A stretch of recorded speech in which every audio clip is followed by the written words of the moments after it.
বিসমিল্লাহির রহমানির রহিম। Tourism and hospitality ডিপার্টমেন্টের পঞ্চম পর্বের শিক্ষার্থীদের অনলাইন ক্লাসে স্বাগত জানাচ্ছি। আশা করি তোমরা যে যেখানে আছো ভালো আছো, সুস্থ আছো। আমি Parvin Sultana, junior instructor, non tech department. আজকে তোমাদের সাথে আমার প্রথম অনলাইন ক্লাস। তাই আজকে তোমাদের এই প্রথম ক্লাসে দুইটা বিষয় নিয়ে আলোচনা করব।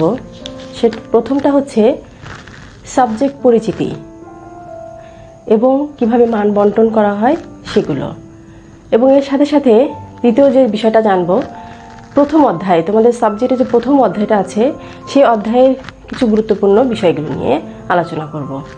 তাহলে দেখো আমাদের সাবজেক্টটা কি। পঞ্চম পর্বে আমার সাথে তোমাদের যে সাবজেক্টটি নিয়ে আলোচিত হবে তার নাম হচ্ছে introduction to finance. Introduction to finance. আর এই সাবজেক্টটির সাবজেক্ট কোড হচ্ছে 69954। ঠিক আছে। এবং এই সাবজেক্টটি আমি প্রথমেই বলেছি, প্রথম যেহেতু আজকে প্রথম অনলাইন ক্লাস, হ্যাঁ, যদি সরাসরি ক্লাসরুমে ক্লাসটা হতো তাহলে হয়তো বা ক্লাসটা আরও আনন্দময় হতো, মুখর হতো। তারপরেও আমরা চেষ্টা করব যতটুকু শেখা যায়। এই সাবজেক্টের যে বেসিক বিষয়গুলো আছে প্রথমে আমরা সেই বিষয়গুলো নিয়ে ধারণা নেব, তারপরে আমরা এই অধ্যায়ের সিলেবাস এবং তারপরে আমরা টপিক্সে চলে যাব। দেখো আমরা যখন একটা বই খুলি প্রথমেই আমরা যে বিষয়টা দেখতে পাই যে বইয়ের প্রথমেই এই জিনিসগুলো দেখা যায়, টিপিসি। যেহেতু তোমরা পঞ্চম পর্বে আছো, অধ্যয়নরত আছো, তোমরা কিন্তু জানো এই টিপিসি মানে কি। তারপরেও যেহেতু প্রথম ক্লাস সেজন্য এটা আমি আরেকবার বিশ্লেষণ করছি। দেখো এই সাবজেক্টটি তোমাদের কিন্তু 2 ক্রেডিটের, এবং 2 ক্রেডিট মানে কি, এই যে এখানে দেখো সি দ্বারা কিন্তু তোমাদের ক্রেডিট বোঝানো হয়েছে। আর 2 ক্রেডিট মানে কি, আর আমরা জানি টেকনিক্যাল ভাষায় 1 ক্রেডিট মানে হচ্ছে 50 আর 2 ক্রেডিট মানে হচ্ছে 100 নম্বর। তাহলে ইন্ট্রোডাকশন টু ফাইন্যান্স এই সাবজেক্টটি তোমাদের মোট হবে 100 নম্বরের মধ্যে। এবং এই 100 নম্বরটাকে আবার বিভিন্ন ভাগে কিন্তু ভাগ করা হয়, দুটি অংশে, প্রধানত দুটি অংশে ভাগ করা হয়। একটা হচ্ছে থিওরি অংশ আর একটা হচ্ছে প্র্যাকটিক্যাল অংশ। যেহেতু এটা কি 100 মার্কের এবং দেখো এখানে 0 দেওয়া আছে, তার মানে বোঝা যাচ্ছে যে প্র্যাকটিক্যাল এই সাবজেক্টটিতে নেই, আছে কি শুধু থিওরি। তাহলে দেখো আমরা জানি, যেহেতু তোমরা পঞ্চম পর্বে আছো, তোমরা কিন্তু জানো যে থিওরি যখন হয় সেগুলো কিন্তু আবার থিওরিরও দুটি অংশ আছে। একটাকে বলা হয়েছে কন্টিনিউয়াস অ্যাসেস আর একটা আছে ফাইনাল এক্সাম। তাহলে থিওরির দুটি অংশ, এটা আমরা এর আগেও কি পরীক্ষা যেহেতু দিয়েছো জানো। তাহলে কন্টিনিউয়াস অ্যাসেসের মধ্যে কি আছে, কন্টিনিউয়াস এই 100 মার্কের সাবজেক্টটার মধ্যে যে কন্টিনিউয়াস অ্যাসেস 60 মার্ক, এটা আমরা কিভাবে পাবো। আমরা সবাই জানি যে আমাদের টেকনিক্যালে যেহেতু তোমাদের এর আগে 6 মাসের সেমিস্টার ছিল, এখন কিন্তু সেই টাইমটা সংক্ষিপ্ত হয়ে আসছে।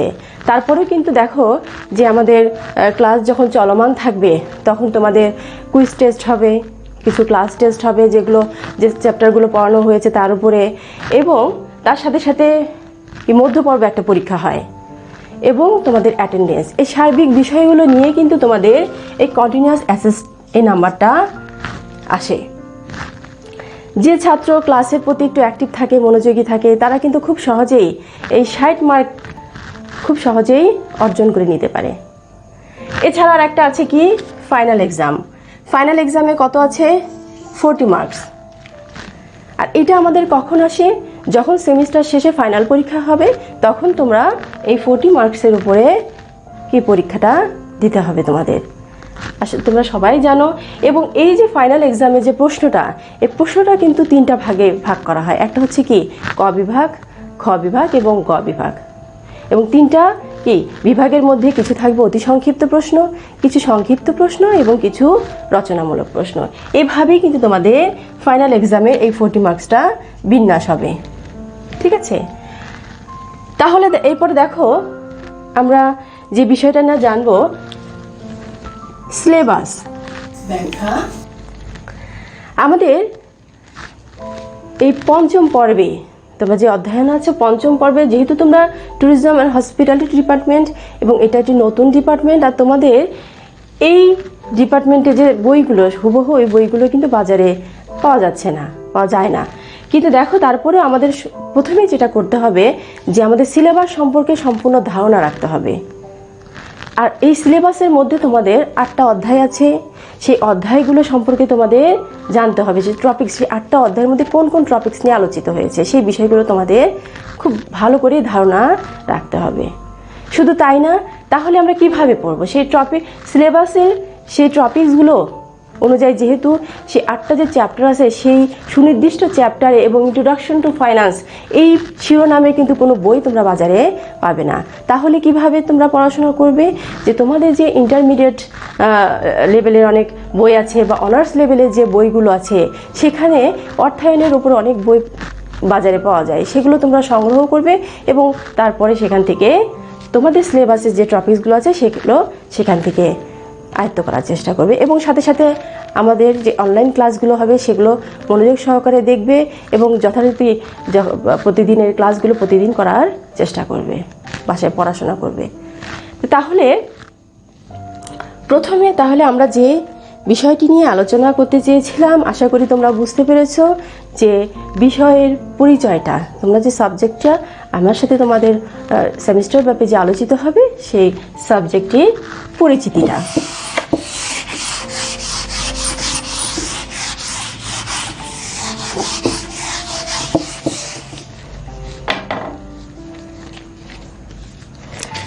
এখন দেখো, আমরা যেহেতু সেমিস্টারটা অতি সংক্ষিপ্ত সময়ে শেষ হবে, এই জন্য সরাসরি প্রথম ক্লাসেই আমি পড়াতে চলে যাব।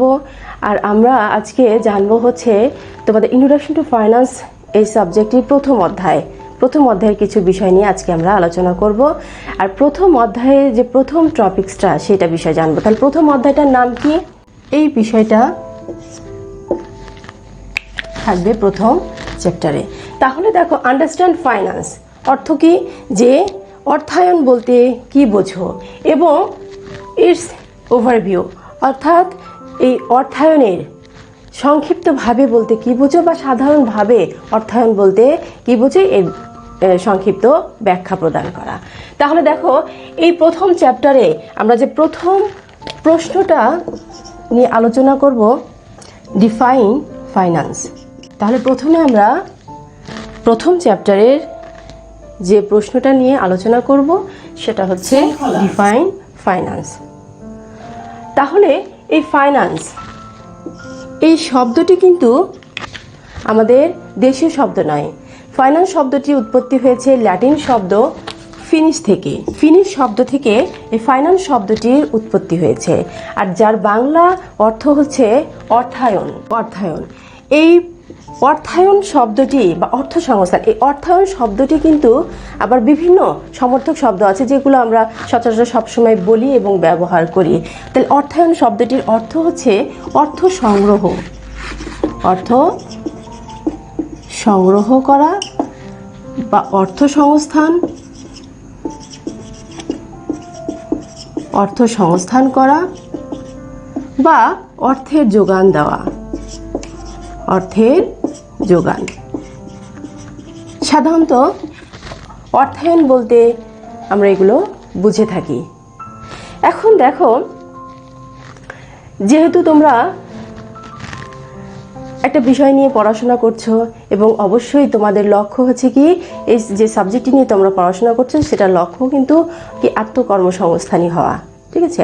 আর আত্মকর্মসংস্থানী হতে গেলে কিন্তু তোমাদের অবশ্যই যে কোনো ব্যবসা বা ছোট হোক সেটা কি মাঝারি বা বড় যে কোনো ব্যবসা সেটা হতে পারে, ঠিক আছে? এখন তোমরা যদি আত্মকর্মসংস্থানী হতে চাও বা যে কোনো এক ধরনের ব্যবসা যদি তুমি প্রতিষ্ঠা করতে চাও, তাহলে ব্যবসা প্রতিষ্ঠান যদি গঠন করতে যায় তাহলে প্রথমে কি দরকার হয়? অর্থের প্রয়োজন হয়। অর্থ কিন্তু একটা ব্যবসা প্রতিষ্ঠানের জীবনী শক্তি, ঠিক আছে? এখন একটা ব্যবসা প্রতিষ্ঠান যদি তুমি গঠন করার চিন্তা করো, তাহলে প্রথমেই তোমাকে যেটা চিন্তা করতে হবে যে আমার অর্থায়ন কিভাবে হবে, অর্থের যোগান কিভাবে হবে, সেটা কিন্তু তোমার প্রথমেই চিন্তা করতে হবে। ঠিক আছে, তাহলে অর্থায়ন বলতে আমরা কি বুঝলাম, যে সহজ ভাষায় খুব সংক্ষেপে যদি আমরা বুঝতে চাই, তো অর্থায়ন বলতে সেটা কি ব্যক্তিগত জীবনে হতে পারে, ব্যক্তিগত ক্ষেত্রে, পারিবারিক ক্ষেত্রে, বা ব্যবসা প্রতিষ্ঠানের ক্ষেত্রে, বা তোমার সরকারি প্রতিষ্ঠান, সামাজিক প্রতিষ্ঠান, যে কোনো ক্ষেত্রে অর্থায়ন বলতে বোঝায় প্রথমে অবশ্যই কি আর্থিক পরিকল্পনা করতে হবে। সেটা যে কোনো ক্ষেত্রেই হোক, প্রথমে কি করতে হবে, আর্থিক পরিকল্পনা প্রণয়ন করতে হবে। আর্থিক পরিকল্পনা প্রণয়ন করার পর এই যে পরিকল্পনাটা বাস্তবায়ন করার জন্য তোমাদের সেটা হতে পারে স্বল্পমেয়াদী, মধ্য বা দীর্ঘমেয়াদী, যে কোনো উৎস থেকে কি করতে হয়, অর্থ সংগ্রহ করতে হয়। তাহলে দ্বিতীয় যেটা কাজ সেটা হচ্ছে অর্থ সংগ্রহ করা। অর্থ সংগ্রহ করার পর সেই সংগ্রহিত অর্থগুলো তোমার কি করতে হবে, সুষ্ঠু বিনিয়োগ করতে হবে। তারপর বিনিয়োগকৃত অর্থগুলো আবার কি করতে হবে, সংরক্ষণ, নিয়ন্ত্রণের মাধ্যমে অর্থের সার্বিক ব্যবস্থাপনাকে অর্থায়ন বলে। তাহলে আমরা কি বুঝলাম, যে অর্থায়ন বলতে এই কতগুলো কাজের সমষ্টিকে কিন্তু বোঝানো হয়েছে। তাহলে কি কাজগুলো, অবশ্যই কি আর্থিক পরিকল্পনা প্রণয়ন করতে হবে, অর্থ সংগ্রহ করা, সুষ্ঠু বিনিয়োগ, সংরক্ষণ এবং নিয়ন্ত্রণের মাধ্যমে আর্থিক যে সার্বিক ব্যবস্থাপনা, তাকে বলা হয়েছে অর্থায়ন। তাহলে দেখো, তোমাদের এখান থেকে কিন্তু বিভিন্ন ভাবে অতি সংক্ষিপ্ত প্রশ্ন হতে পারে, যেমন অর্থায়ন কি, অর্থায়ন কাকে বলে, অর্থায়নের ধারণা দাও ইত্যাদি। যেভাবে প্রশ্ন হোক না কেন, আশা করি তোমরা পারবে। দ্বিতীয় যে টপিকসটা নিয়ে আমরা আলোচনা করব, সেই টপিকসটা হচ্ছে এক্সপ্লেন ইম্পর্টেন্স অফ ফাইন্যান্স, অর্থাৎ অর্থায়নের গুরুত্ব বা প্রয়োজনীয়তা। তাহলে দেখো, প্রথম চ্যাপ্টার থেকে দ্বিতীয় যে বিষয়টা নিয়ে আমরা আলোচনা করব সেটা হচ্ছে অর্থায়নের গুরুত্ব বা প্রয়োজনীয়তা, কেন অর্থায়ন প্রয়োজন। ঠিক আছে, দেখো একটা মানুষ যখন কি বেঁচে থাকতে চায়, তাহলে অবশ্যই তার কি হয়, একটা গুরুত্বপূর্ণ উপাদান দরকার, সেটা হচ্ছে রক্ত ছাড়া, রক্ত সঞ্চালন না হলে যেমন কি মানুষ বেঁচে থাকতে পারবে না, ঠিক তেমনি তোমার অর্থ ছাড়া একটা ব্যবসা প্রতিষ্ঠান গঠনও হতে পারবে না এবং সেটা পরিচালনা করাও সম্ভব নয়। ঠিক আছে, তাহলে আর আমরা জানি, এর আগে আমি বলেছি, অর্থ হচ্ছে একটা ব্যবসা প্রতিষ্ঠানের জীবনী শক্তি। ঠিক আছে, তাহলে একটা ব্যবসা প্রতিষ্ঠান গঠন করতে গেলে এবং সেটা পরিচালনা করতে গেলে, সম্প্রসারণ বা উন্নয়ন, যে কোনো কার্যক্ষেত্রেই তোমার কি করতে হবে, অর্থের প্রয়োজনীয়তা রয়েছে। সেই বিষয়টা একটু জানবো। দেখো, গতানুগতিকভাবে এই ধরনের প্রশ্ন যদি তোমাদের পরীক্ষায় আসে, তুমি যদি গতানুগতিকভাবে লেখো তাহলে কিন্তু একটু নাম্বার কম পাওয়ার সম্ভাবনা থাকে। কিন্তু তাহলে ভালো নাম্বার পাওয়ার একটা কৌশল হচ্ছে এই ধরনের প্রশ্নগুলো একটু পয়েন্ট বেস করে লেখার, পয়েন্টকে হাইলাইট করে লেখার চেষ্টা করবে। আমরা আজকে সেভাবে দেখব। তাহলে প্রথমে আমরা দেখব যে কেন প্রয়োজন। প্রাথমিক খরচ, চলতি সম্পত্তি ক্রয়, দৈনন্দিন খরচ, অপ্রত্যাশিত ঝুঁকি মোকাবেলা, ব্যবসায় সম্প্রসারণ, অবসায়ন। দেখো, আমি এই টপিকসগুলো আলোচনা করব যে কেন আমাদের অর্থায়ন প্রয়োজন একটা ব্যবসা ক্ষেত্রে, এর প্রয়োজনীয়তা কি, গুরুত্বপূর্ণ দিকগুলো কি। তাহলে দেখো, যে যদি আমি অর্থায়ন না করি, যেমন প্রথমেই আমরা যে বিষয়টা দেখব যে প্রাথমিক খরচ, একটা ব্যবসা প্রতিষ্ঠান গঠন করতে গেলে গঠন সংক্রান্ত কিছু খরচ রয়েছে, যেমন তোমার তথ্য সংগ্রহ করতে হবে, সেগুলো বিশ্লেষণ করা বা রেজিস্ট্রেশন করা ইত্যাদি করতেই কিন্তু কিছু খরচের প্রয়োজন হয়। তুমি যদি সেই খরচগুলো না করো তাহলে কিন্তু তোমার ব্যবসা প্রতিষ্ঠান গঠন করা সম্ভব নয়, আর তার জন্য কি দরকার, অর্থের প্রয়োজন। দ্বিতীয়ত বলেছে স্থায়ী সম্পত্তি ক্রয়। একটা ব্যবসা প্রতিষ্ঠান যখন পরিচালনা করতে যাবে তখন অবশ্যই কিছু স্থায়ী সম্পত্তির প্রয়োজন হয়। সেটা যেমন হতে পারে ভূমি, দালান কোঠা, যন্ত্রপাতি বা আসবাবপত্র ইত্যাদি। আর এগুলো ক্রয় করতে গেলেও কিন্তু অর্থের প্রয়োজন হয়। তো চলতি সম্পত্তি ক্রয়ের ক্ষেত্রে একটা ব্যবসা প্রতিষ্ঠান শুধু স্থায়ী সম্পত্তি প্রয়োজন হয়, এর সাথে সাথে কিছু চলতি সম্পত্তিরও প্রয়োজন হয়, যেমন কাঁচামাল ক্রয় করতে হতে পারে, বা তোমার যন্ত্রাংশ সম্পত্তি, বিভিন্ন যন্ত্রের অংশ বা এই ধরনের সম্পত্তি তোমার ক্রয় করতে হতে পারে, তার জন্য অর্থের প্রয়োজন হয়। দৈনন্দিন খরচ, একটা ব্যবসা প্রতিষ্ঠান কি সুষ্ঠুভাবে পরিচালনা করার জন্য স্থায়ী এবং চলতি এই ধরনের খরচের পাশাপাশি কিছু দৈনন্দিন খরচ কিন্তু হয়ে থাকে, যেমন ভাড়া দিতে হয়, মজুরি দিতে হয় শ্রমিকদের, পরিবহন খরচ দিতে হয়, আপ্যায়ন খরচ, বিজ্ঞাপন ইত্যাদি ইত্যাদি নানান ধরনের দৈনন্দিন খরচ কিন্তু সংগঠিত হয়। আর এইগুলোর জন্য কিন্তু অর্থের প্রয়োজন হয়। আর সেই অর্থগুলো যদি আমরা ব্যয় না করি তাহলে ব্যবসা প্রতিষ্ঠান সুষ্ঠুভাবে পরিচালনা করা বা কার্যক্রম সঠিকভাবে সম্পাদন করা সম্ভব হবে না।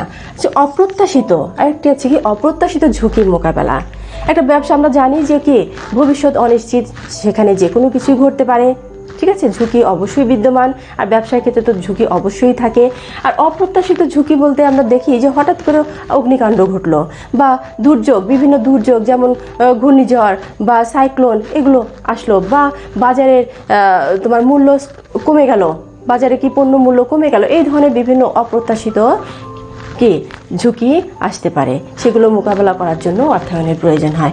এছাড়া একটা আছে কি ব্যবসার সম্প্রসারণ। একটা ব্যবসা প্রতিষ্ঠান সম্প্রসারণ বা উন্নয়নের জন্য কিন্তু অর্থের কি প্রয়োজন হয়ে থাকে। এটা হচ্ছে কি অবসায়ন।